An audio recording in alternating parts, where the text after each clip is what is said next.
माली साल 2026-27 के वफाकी बजट के अहम मरहले की तैयारियों का आगाज़ कर दिया गया है। सालाना मनसूबाबंदी राब्ता कमेटी का इजलास 20 मई को तलब करने की तजवीज़ दी गई है, जबकि नेशनल अकाउंट्स कमेटी का इजलास आइंदा हफ्ते बुलाए जाने का इम्कान है। ज़राए के मुताबिक इजलासों में रवा माली साल के वफाकी तरक्याती बजट और सालाना माशी प्लान का जायज़ा लिया जाएगा। इजलास में नए माली साल के माशी शरह नमू के हदफ का जायज़ा, जबकि नए माली साल के लिए ज़रई, सनती और खिदमात शोबों के अहदाफ का तयन किया जाएगा। APCC में आइंदा माली साल के लिए महंगाई का हदफ भी तजवीज़ किया जाएगा। वज़ीर-ए-आज़म की ज़ेर सदारत कौमी इक़्तिसादी काउंसिल का इजलास ईद से पहले बुलाए जाने का इम्कान है।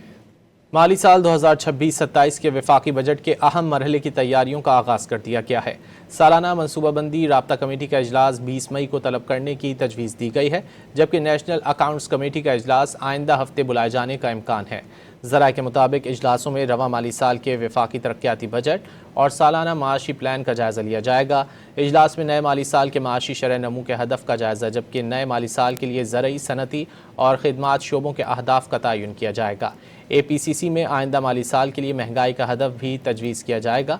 वज़ीर-ए-आज़म की ज़ेर सदारत कौमी इक़्तिसादी काउंसिल का इजलास ईद से पहले बुलाए जाने का इम्कान है।